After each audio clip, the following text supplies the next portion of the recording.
अस्सलाम वालेकुम। आज हम बनाएंगे मटन कढ़ाई। मटन कढ़ाई बनाने के लिए बर्तन रख दिया, इसमें डालेंगे घी।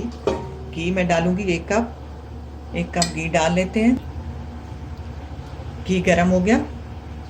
एक प्याज डालेंगे, चाप कर लें। इसको लाइट ब्राउन करेंगे। ये मेरे पास 1.5 kg गोश्त है। प्याज लाइट ब्राउन हो गया। लहसुन अदरक का पेस्ट डालेंगे। 1 मिनट लहसुन अदरक का पेस्ट 1 मिनट फ्राई कर लिया। अब इसमें डाल देंगे गोश्त। अब इसको अपने गोश्त को 7 से 8 मिनट इसमें फ्राई करना है। अब ये गोश्त है, ये गोश्त है बकरे का। इसकी एक अपनी खुशबू होती है, मैं स्मेल तो नहीं कहूँगी, खुशबू होती है, वो खाने से भी आती रहती है।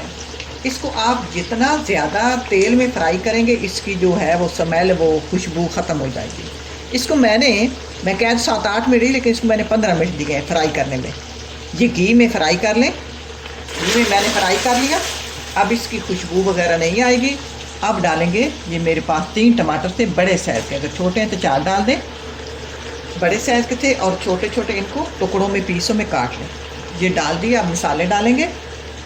मसालों में रेड चिली पाउडर टीस्पून मैंने इसलिए डाला है कि इसमें सब्ज़ मिर्चें ज़्यादा जानी हैं। जीरा पाउडर टीस्पून, धनिया पाउडर 2 टी, हल्दी ½ टीस्पून, नमक टीस्पून। अब इसको फ्राई करेंगे 3 से 4 मिनट। मसाले को मैंने फ्राई कर लिया। मसाले को अच्छी तरह फ्राई कर लेंगे। अब इसमें डालेंगे, मेरे पास 1 कप पानी है, मैंने 1 कप पानी डाल दिया। अब इसको ढक कर पकाएंगे। वैसे तो अगर ये गोश्त है फ्रीज हुआ, टाइम ज़्यादा लगेगा, कम अज़ कम 20-25 मिनट लग सकते हैं। अगर ताज़ा तो हो तो 15 मिनट में गल जाता है। अब इसको ढक्कन देते हैं और इसको गलाते हैं। ढक्कन मैंने खोला है, गोश्त हमारा गल चुका है। अब इसमें डालेंगे हरी मिर्चें जी। पानी भी ख़त्म हो गया है, सिर्फ घी रह गया। ये मेरे पास 2 बड़ी साइज़ की हरी मिर्चें थी, उनको मैंने लंबाई में काट लिया और इसमें डाल देंगे। अगर आपके पास छोटी हैं तो आप डंडियाँ नहीं तोड़े, 3-4 हरी मिर्चें इसमें साबुत डाल दें। ये मेरे पास ज़्यादा लंबी थी तो वो अच्छी नहीं लगती थी। साथ ही डाल देंगे टीस्पून गरम मसाला। 3-4 मिनट इसको फ्राई करेंगे। साथ ही मुझे थोड़ा सा नमक कम लगता है, नमक डाल देते हैं। अब नमक आखिर में चेक कर लेंगे। आज हम बनाएंगे खीर।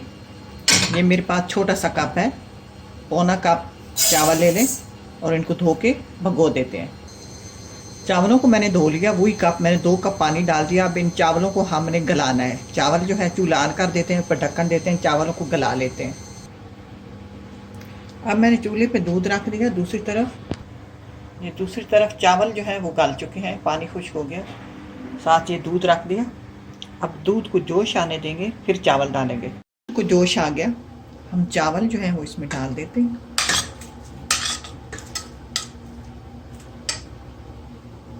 गाय बगाए चमचा चलाते रहेंगे कि नीचे से लग ना जाए। और दूसरी बात ये कि जब खीर वगैरह बनाए तो स्टील के बर्तन में बनानी चाहिए।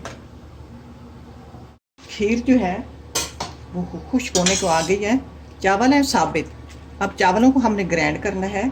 ये साबित तो अच्छे नहीं लगते। ये मेरे पास मशीन है, इसको लगा के ग्राइंड कर लेते हैं। ये इस तरह हो गई है। ज़्यादा हलवे की तरह भी नहीं करनी चाहिए। अब थोड़ा थोड़ा दाना नज़र होना चाहिए। अब खीर जो घनी होने को आ गई है। अब चीनी डाल देंगे। चीनी मैं डालूंगी जायके के हिसाब से, क्योंकि चीनी भी अपना पानी छोड़ती है और खुश्क होता रहेगा पानी, तो मज़े की बनेगी। खीर घनी होने को आ गई है। ये मेरे पास चुटकी भर ज़ुफ़रान था, मैंने दूध में घोल लिया। ये डालेंगे। पता है आप लोगों को महंगा बहुत होता है, मैंने ज़रा भर लिया। ज़ुफ़रान डाल दिया। अब ये मेरे पास खोया है, ये खोया डाल देंगे।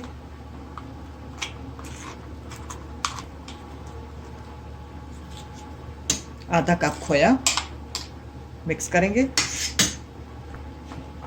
अब ये जो खीर है ये तैयार है। ये घनी, जब चूल्हा बंद कर दे तब भी खुश्क की तरफ चली जाती है, लेकिन हलवे की तरह नहीं बनानी। ये थोड़ी सी पतली होनी चाहिए। चूल्हा बंद कर देते हैं। अब खीर को मैंने एक मिट्टी के बोल में डाल लिया। अब ऊपर डालेंगे बादाम पिस्ते।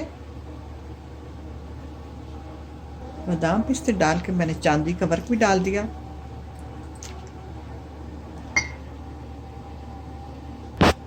लो जी, खीर तैयार। ये है ज़फ़रानी खोया खीर। अब मसाले को मैंने फ्राई कर लिया, 4-5 मिनट फ्राई हो गया। अब इसमें डालेंगे दही। ये मेरे पास 200 ग्राम दही है। दही डालकर इस दही का पानी खुश करेंगे 2-3 मिनट। इसको हल्की आंच पर, मैंने चूल्हा जो है वो बिल्कुल स्लो कर दिया। हल्की आंच पे दूध डालें, दही डालें, वरना ये ख़राब होने का खदशा होता है और वो लुक फिर नहीं रहती हंडिया की, वो जायका नहीं रहता।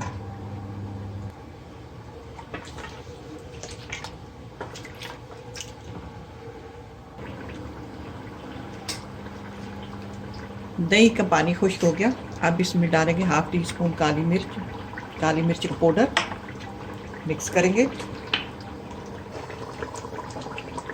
चलिए जी, मैंने चूल्हा बंद कर दिया। अब ये मटन कढ़ाई तैयार है, बहुत लजीज और मज़ेदार तैयार हुई है। ट्राई करना। अब मैं डिश आउट नहीं करती क्योंकि अभी हमने खाना नहीं है तो ठंडा हो जाएगा।